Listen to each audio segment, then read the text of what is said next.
Hi, this is Crystal Blue, and I'm back to just talk briefly about the Akashic Tarot cards and Kipper cards that came out to clarify each of the 9 to 10 of these Lost Tarot of Nostradamus cards. For those who don't know it, the Akasha is, or the Akashic field is, that card did show up as one of the Akashic Tarot cards. So it's being described by some as a medium or substance in space that is ethereal. I say ride the wave. Some people say, describe it as swimming in the universe. I also see it as connectivism in and with space, just like we have connectivism links with the World Wide Web to connect us. So essentially it's kind of a mirror of communicative transmissions, but these transmissions are vibratory, which is why I talk about how important your vibe is, and paying attention to the vibes and sound, and regulating your environment with sound bowls and meditating. So the ethers, or the Akashic field, is like the cosmos internet. And I sometimes wonder, like Carl Sagan back in the 70s and 80s, that's when I started taking the Cosmos course.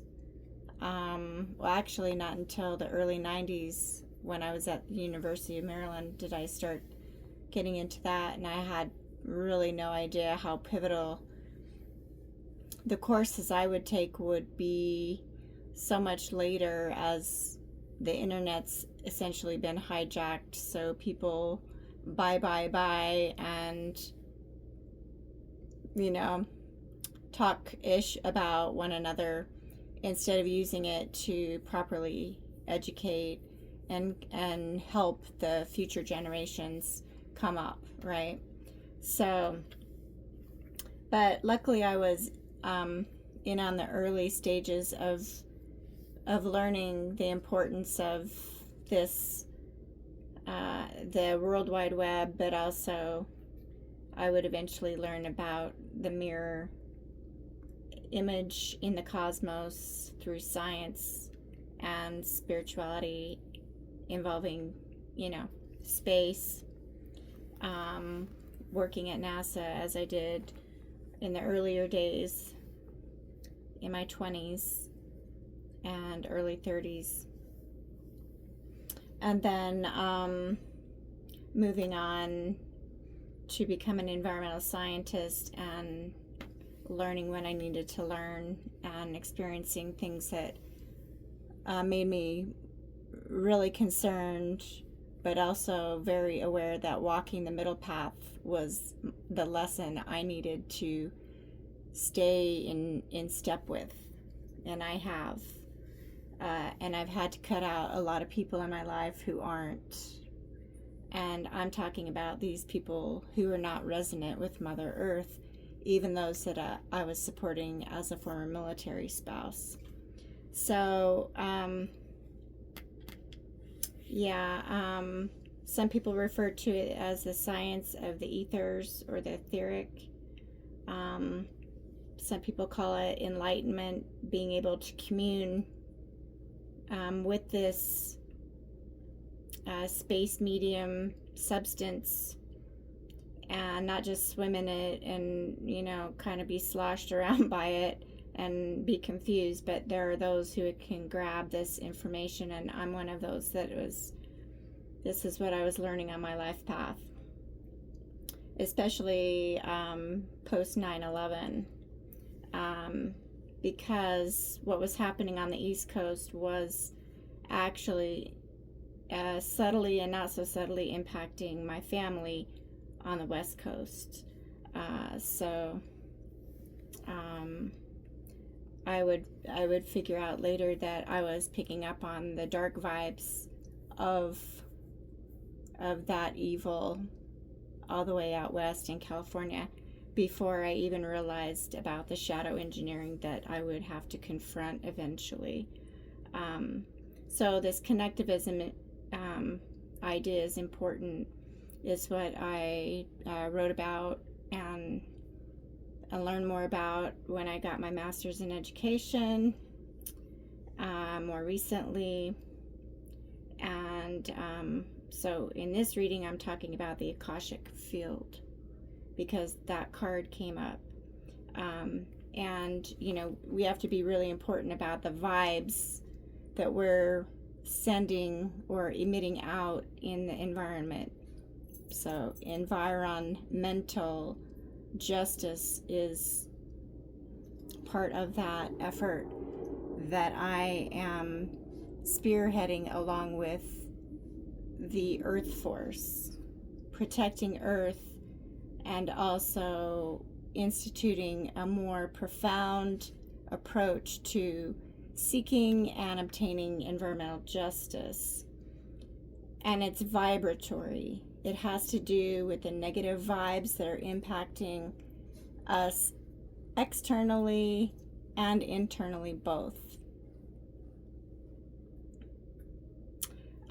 You know, it's no wonder that yogis and siddhas and very high spiritually minded people would isolate themselves and become hermits, right?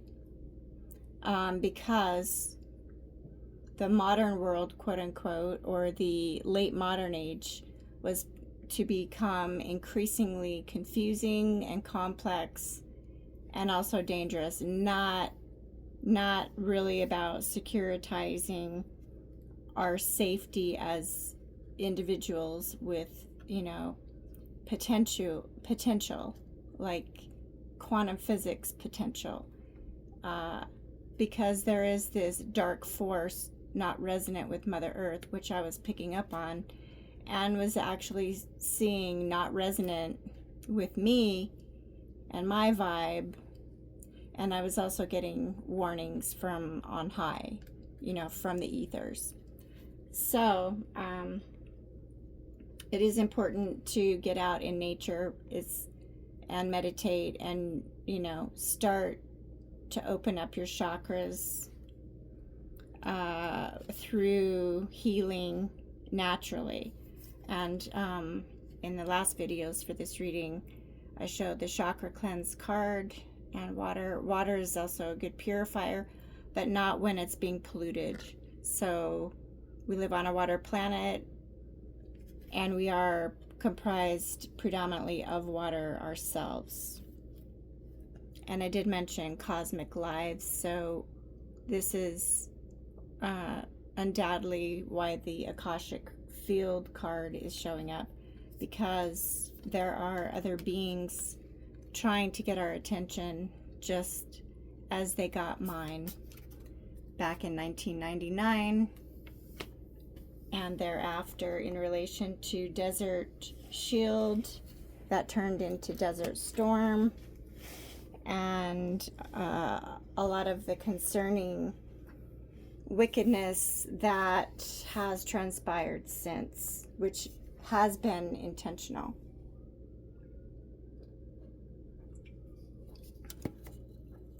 So I'm going to take a quick break. I'll come right back and I'll go through and just show you each of the cards, talk about them briefly. I'm not going to read from the book.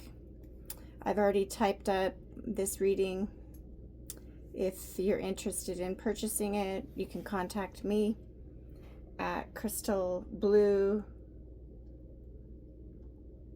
on YouTube. You can make a comment and leave information on where to contact me or contact you. My email should be on that channel. For now, Patreon can also be accessed. www.patreon.com/BLUECHRISTYL, and you can access the videos I've been guided to do by Spirit since 2018.